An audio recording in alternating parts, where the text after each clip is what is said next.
सो अब है। आवाज थोड़े जोश और होश के साथ आएगी तो और अच्छा लगेगा। जो बोले सो अब है। भारत माता की, जगत गुरु महर्षि देव दयानंद जी महाराज की। पवित्र वेदी पर विराजमान श्रद्धेय पूज्यपाद आचार्य स्वदेश जी महाराज, आर्वी दल संगठन के प्रमुख डॉक्टर देवव्रत जी सरस्वती,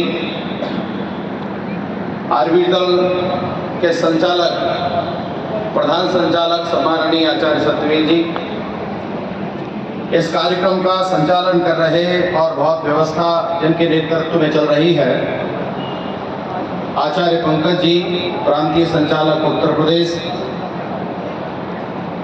और इस व्यवस्था को बहुत अच्छा सा रूप दे रहे हैं सम्माननीय भ्राता रविकर जी, सभी सन्यासी वानप्रस्थी महानुभाव संगठन के सभी अधिकारीगण, आर्य समाजों से पधारे हुए सभी पदाधिकारी कार्यकर्ता महानुभाव, प्रबुद्ध और जागरूक धर्म के अभिलाषी सज्जनों, वंदनीय पूजनीय श्रद्धेया मातृशक्ति, प्यारे आर्य वीरों आर्य वीरांगनाओं, बहुत सुंदर सा कार्यक्रम आयोजित करने के लिए मैं ढेर सारी शुभकामनाएं प्रेषित करता हूं आर्वी दल उत्तर प्रदेश के सभी आयोजकों को। और पूरे प्रदेश भर में अनेक जगह पर यह कार्यक्रम होना है, तो इसीलिए निश्चित रूप से एक प्रेरणा और एक व्यवस्था हमें प्राप्त होगी कि हमें और आगामी कार्यक्रम कैसे करने हैं। और अच्छा होगा कि हम उत्तरोत्तर एक व्यवस्थित रूप देते हुए ऋषि दयानंद के मिशन को आगे बढ़ाने का पूरा कार्य करेंगे। इस समय पर बहुत ज़्यादा बात करने का अवकाश नहीं है, थोड़ी देर में बस आपसे बात करूंगा। महर्षि देव दयानंद जी महाराज का जो जीवन है उसके आधार पर हम लोग ये अनुभव कर सकते हैं कि कोई व्यक्ति यह आकर के प्रश्न करे कि महर्षि दयानंद जी महाराज का जो उद्देश्य है, जो मिशन है, वो क्या है। वैसे तो आर्य समाज के अंतर्गत नियम जो लिखा गया है उसमें उद्देश्य बिल्कुल स्पष्ट है कि इस समाज का मुख्य उद्देश्य संसार का उपकार करना है। और उद्देश्य कैसे प्राप्त होगा यह भी बिल्कुल स्पष्ट है कि पहले शारीरिक उन्नति करनी है और आत्मिक उन्नति करनी है। और जो लोग शारीरिक और आत्मिक उन्नति कर पाएंगे वह निश्चित रूप से समाज का भला कर पाएंगे। सब कुछ बातें स्पष्ट हैं, पर कुछ चीजें अभी ऐसी लगती हैं जिन्हें हमें अभी समीक्षा करने की जरूरत है। मैं संगठन की दृष्टि से एक निवेदन बिल्कुल सरलता से करना चाहता हूं कि हम जितने भी लोग कार्य कर रहे हैं और इस समय ऐतिहासिक क्षणों में चल रहे हैं, क्योंकि महर्षि दयानंद जी महाराज का 200वां जन्म वर्ष चल रहा है और जो अगला वर्ष होगा वो आर्य समाज की स्थापना का 150वां वर्ष होगा और उससे अगला वर्ष जो होगा वो स्वामी श्रद्धानंद के बलिदान का 100वां वर्ष होगा। इसीलिए हम इन दिनों ऐतिहासिक वर्षों में चल रहे हैं और हम सबका उद्देश्य है कि हम ऋषि मिशन को ठीक से समझ लें। और अगर कोई मेरे से पूछे कि जी आपने कितना समझा इस ऋषि मिशन को, तो मैं अपने शब्दों में आपको ये बताना चाहता हूँ कि मैंने इतना समझा है कि अगर कोई मेरे से पूछे कि ऋषि दयानंद का मिशन क्या है, तो मैं ये कहना चाहूँगा कि महर्षि दयानंद जी महाराज का मिशन जिस दिन पूरी तरह सफल हो जाएगा उस दिन सारा का सारा संसार ऐसा हो जाएगा जैसा कभी वैदिक काल में था, वैसा वातावरण पूरे संसार में बन जाएगा। ये है ऋषि दयानंद का मिशन। मैं समझता हूँ आप तक मेरी बात पहुंच गई होगी, लेकिन मैं इस बात को और अगर स्पष्ट रूप में कहना चाहूँ तो मैं आपको ये बताना जरूरी समझता हूँ कि हम लोग वैदिक काल को कितना ठीक से समझ पाए हैं। अगर हम वैदिक काल को ठीक से समझते हैं तो हम ऋषि दयानंद के मिशन को भी हम ठीक से समझते हैं। और जो लोग वैदिक काल को ठीक से नहीं समझ पाए हैं वो लोग ऋषि दयानंद के मिशन को अभी समझने में थोड़ा वक्त लगेगा और पढ़ना पड़ेगा। एक समस्या और भी है, क्योंकि हमारे भारत देश में जो शिक्षण संस्थान चल रहे हैं वो किसी भी प्रकार के चल रहे हैं, उनमें वैदिक काल का कहीं कोई स्वरूप स्पष्ट नहीं है। मेरे देश में ऐसे लोग भी हैं जो वैदिक काल को 5000 साल पहले का ही मानते हैं, कुछ लोग 10,000 15,000 वर्ष पहले ही जाते हैं। लेकिन जब हम इस काल गणना को थोड़ा ठीक से समझेंगे तब समझ में आएगा कि ये संसार को बने हुए लगभग 2 अरब वर्ष हो गया है, और जो 2 अरब वर्ष पहले जब संसार शुरू हुआ था और निरंतर चलते चलते आज तक आया है, तो आज जो वातावरण दिखाई देता ऐसा तो नहीं रहा होगा, निश्चित रूप से ऐसा नहीं था। आजकल तो केवल नमूने हमको दिखाई देते हैं। उस काल का जो वातावरण था वो एकदम व्यवस्थित था, सारा का सारा समाज 4 वर्णों में बैठा हुआ था, कोई ऊंच नीच का भेदभाव नहीं था, कोई छुआछूत नहीं थी, और यहाँ पर कोई भी व्यवस्था अपने आप नहीं चलती थी। आचार्यों के द्वारा ही वर्ण प्रदान किया जाता था और आचार्यों के द्वारा ही यहाँ पर आश्रम व्यवस्था में डाला जाता था। आप कल्पना करके देखिए, जब सारा का सारा जीवन 4 आश्रमों में बटा हुआ होगा, सारा का सारा समाज 4 वर्णों में बैठा हुआ होगा, जहाँ ऊंच नीच का भेदभाव नहीं होगा, जो किसी के साथ कोई छल नहीं करता होगा, वो वातावरण कैसा होगा, ऐसा वातावरण फिर से बनेगा। यह है ऋषि दयानंद का मिशन, और ऐसा बनाने के लिए हम लोगों को व्यवस्थित रूप से करना होगा। प्यारे बंधुओं, यहाँ पर बहुत बातें मैं आपको नहीं बता सकता हूँ। इस विषय पर मैंने एक लंबा लेख भी लिखा है, और जो लोग मेरे से व्हाट्सएप सोशल मीडिया के थ्रू जुड़े हुए हैं उनको ये लेख अवश्य मिला होगा, और अगर नहीं मिला है तो वो लोग मेरे से पर्सनली संपर्क कर सकते हैं, मैं उनको भेज दूंगा। यह एक 2 पत्रिकाओं में भी प्रकाशित हुआ है, त्रिणवंतो विश्वमार्यम की मिशनरी योजना। त्रिणवंतो विश्वमार्यम की मिशनरी योजना क्या है, इसके मैंने 4 बिंदु लिखे हैं। उसमें पहला बिंदु यह है कि हम आर्य समाज और श्री दयानंद के उद्देश्य को क्या समझे हैं, उद्देश्य है क्या, और दूसरा यह है कि हम इस उद्देश्य में कितने सफल हुए हैं, और तीसरा यह है कि हम इस उद्देश्य की सफलता में वर्तमान के लोगों का क्या योगदान है, चाहे वो साधारण आर्यवीर है, चाहे वो आर्य समाज का साधारण सदस्य है, चाहे वो आर्य समाज का अधिकारी है, प्रांतीय सार्वदेशिक सभासद, और चाहे वह कोई भी अधिकारी, सन्यासी, वानप्रस्थी सन्यासी, चाहे उपदेशक है, हम वर्तमान के लोगों का क्या योगदान है, यह बिंदु भी मैंने लिखा है। और चौथा बिंदु लिखा है हमारी योजनाएं क्या हैं, हम क्या करें, व्यक्तिगत स्तर पर क्या करें, पारिवारिक स्तर पर क्या करें, संस्थागत स्तर पर क्या करें, हमारी आर्य समाज में क्या करें, आर्यविदल का संगठन क्या करे। और देखो, मेरा स्वभाव, मेरे मन की बात अगर मैं अपने हृदय की बात आपको बताऊं तो मेरा मन ये करता है कि अगर हम सारे लोग संगठन बना करके काम करें तो हम अपने अपने नगर को, सारी दीवारों को रंग कर दयानंद के साथ जोड़कर बता सकते हैं कि दयानंद का संदेश क्या है, सारे संसार का उपकार करना है। हम अगर इस स्तर तक विचार करेंगे तो निश्चित रूप से कार्य होगा। प्यारे बंधुओं, यह विषय चूंकि कार्यकर्ता सम्मेलन है, इसलिए यहाँ पर योजनाएं होनी चाहिए। उन योजनाओं को मैंने पूरी तरह लिखा है कि हम क्या क्या कर सकते हैं।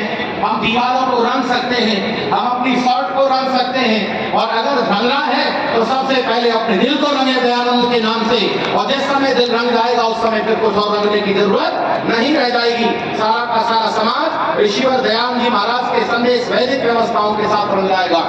इसीलिए बंधुओं, मैं एक बार फिर लौट आकर आपको ले चलता हूँ इन बिंदुओं पर। पहला बिंदु क्या है, उद्देश्य क्या है, तो हमारा उद्देश्य है जैसा वैदिक काल था वैसा बनेगा।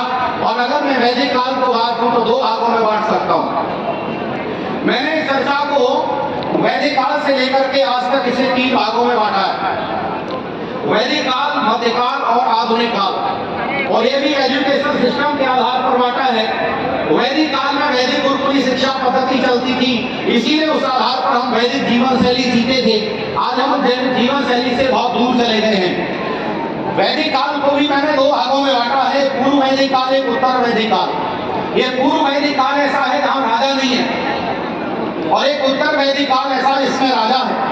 आप कल्पना करके देखिए, बिना राजा के प्रजा कैसे सुश्रुति रह सकती है, तो केवल नैतिकता के आधार पर रह सकती है। ऋषि दयानंद चाहते हैं कि हमारी आध्यात्मिक स्थिति इतनी ऊंची हो जाए कि हम किसी के साथ कोई गलत काम ना कर सकें। ये ऊंचा स्तर है ऋषिवर दयानंद जी महाराज का, ताकि हम आध्यात्मिक स्तर पर चढ़ करके हम अपने जीवन को व्यावहारिक बना सकें। और दूसरा है जिसमें राजा है। मैं राजा की मैं बात भी यहाँ 1 मिनट कहकर फिर आगे बढ़ूंगा। आप लोग थोड़ा बैठ जाए। राजा है महाराज मनु, वैवस्वत मनु को सबसे पहला राजा बनाया गया इस सारे संसार का। महर्षि मनु ने एक व्यवस्था दी जो पहले से शिक्षा पद्धति चली आ रही थी, उसको कंटिन्यू किया कि इसमें कोई भी रद्दोबदल नहीं करनी है, आचार्य के अधीन रहना है, वैदिक व्यवस्था चलनी है और वही वर्ण व्यवस्था, आश्रम व्यवस्था, संस्कारों की परिपाटी सिखाना है। और हम वेद की तरफ जा रहे हैं, ये वही शिक्षा पद्धति है जिसमें चहुमुखी विकास होता है। और दूसरा, महाराज मनु ने एक व्यवस्था दी जिसको न्याय कहते हैं। मैं न्याय की एक झलक आपको यहाँ बताना जरूरी समझता हूँ कि महाराज मनु का न्याय कैसा है। महाराज मनु का न्याय ऐसा है, अगर कोई साधारण व्यक्ति गलत काम करता है तो साधारण दंड मिलना चाहिए, और अगर कोई उससे बड़ा व्यक्ति करता है तो ज्यादा दंड मिलना चाहिए, और अगर कोई राजा गलत काम करता है तो साधारण व्यक्ति से 1000 गुना दंड मिलना चाहिए। यह है महाराज मनु की न्याय व्यवस्था। अगर इस आधार पर न्याय होगा तो कहीं कोई गलती नहीं होगी। प्यारे बंधुओं, मैं यहाँ फिर से लौटाना चाहता हूँ, आपको फिर लौटाना चाहता हूँ इस न्याय व्यवस्था पर। जैसे आज अगर कहीं कहीं न्याय क्या कह रहा है, तो आज का न्याय कह रहा है सब पर बराबर दंड मिलना चाहिए। तो जरा कल्पना करो, एक चारे के खेत में एक हाथी घुस गया और एक भैंसा घुस गया और एक मेमना घुस गया, और क्या इनको बराबर दंड एक एक डंडा दिया जाएगा तो क्या न्याय होगा?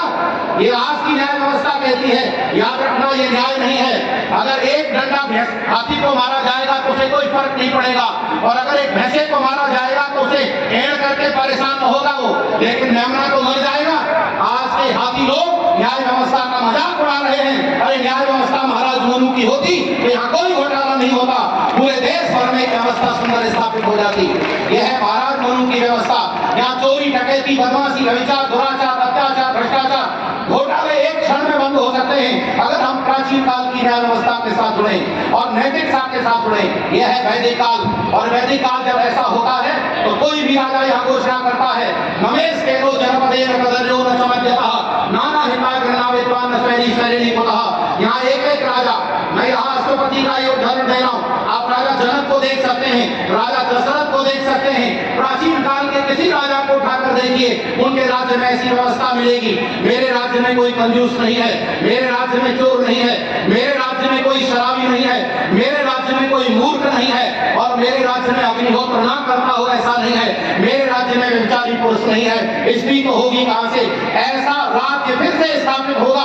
यह है ऋषि दयानंद जी महाराज का मिशन। इतने बड़े मिशन को लेकर के आर्य समाज आर्य काम कर रहा है।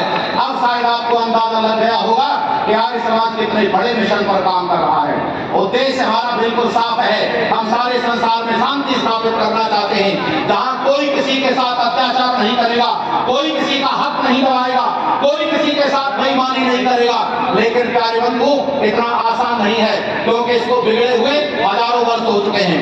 महर्षि दयानंद जी महाराज ने कहा था कि महाभारत काल से लगभग 1000 वर्ष पहले व्यवस्थाएं बिगड़ी थी और बिगड़ती चली आ रही हैं, और अब अगर कहीं थोड़ा बहुत दिशा मिली है, और मैं जोर लगाकर ये बात कह सकता हूँ, इस पूरे भारत देश में जहाँ कहीं अच्छाई है, जहाँ कहीं स्वच्छता है, जहाँ कहीं प्रेम है, जहाँ कहीं करीब भी आध्यात्म है, जहाँ कहीं अनुशासन है, जहाँ कहीं नारियों का उत्थान है, जहाँ कहीं दलितों का उत्थान है, और जहाँ कहीं भी मानवता है, उसका सारा श्रेय ऋषि दयानंद को जाता है, सारा का सारा श्रेय ऋषि दयानंद को जाता है, क्योंकि इतनी शुद्धता, पवित्रता संसार के किसी के पास भी नहीं है। हो सकता है आपको लगे कि मैं अपने मंच पर बैठकर ये बात कर रहा हूँ, लेकिन ऐसा नहीं है बंधु।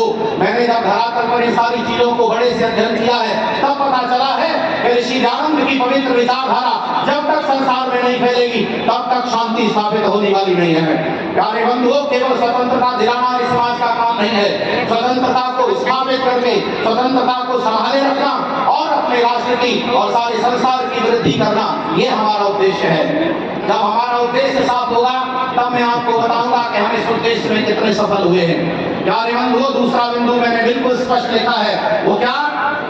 हताश और निराश होने की बिल्कुल जरूरत नहीं है, क्योंकि इन 150 वर्षों में आर्य समाज 50 से अधिक देशों में विद्यमान है, वहाँ हर जगह से संगठन तैयार हो चुका है। इसलिए हताशा निराशा की कोई जरूरत नहीं है। ये डायरी से नोट ये सारे शब्द निकाल दो, हाँ, लेकिन थोड़ा सा जरूर सोचना पड़ेगा और समीक्षा करने की जरूरत है। यहाँ हर व्यक्ति को, हर संस्थान को जो आर्य समाज का है, उसे समीक्षा करनी पड़ेगी, हम सही दिशा में जा रहे हैं कि नहीं। प्यारे बंधुओं, अच्छे लोग होना अलग बात है और प्रबंधन करना अलग बात है।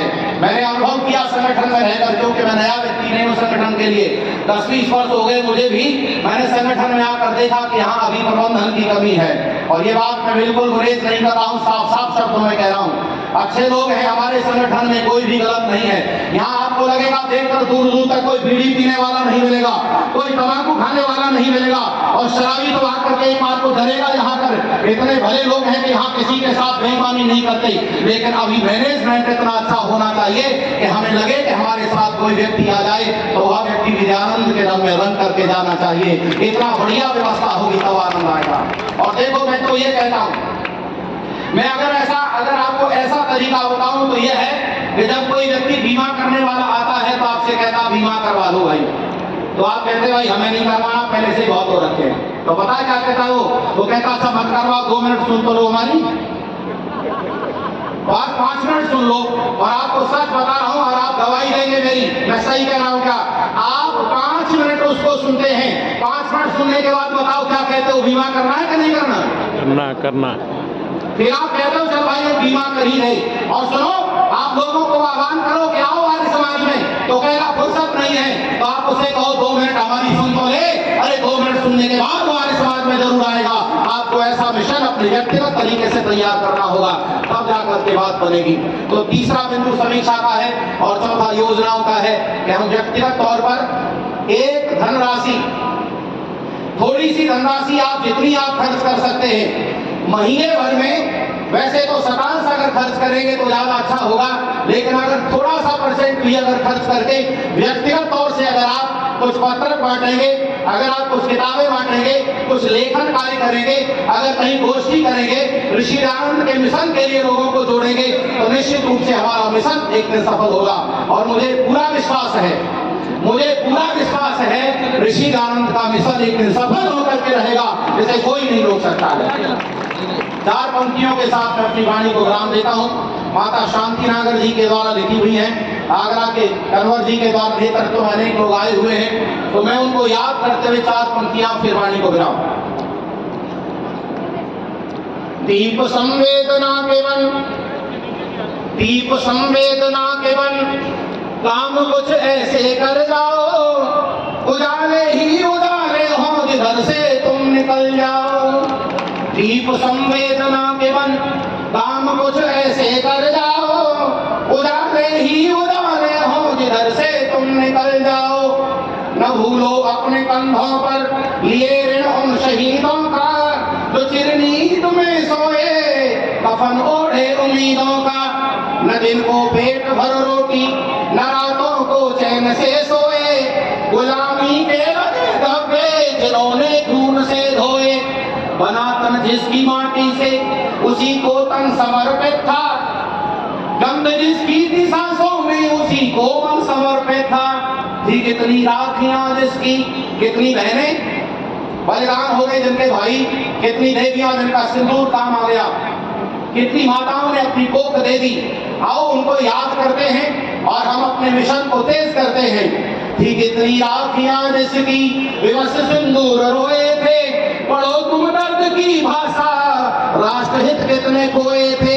चलो उन मूक होठों के सिसकते गान बन जाओ, उजाले ही उजाले हो जिधर से तुम निकल जाओ। मैं सभी आयोजकों का धन्यवाद करते हुए ढेर सारी शुभकामनाएं प्रेषित करता हूं। पुनश्च धन्यवाद।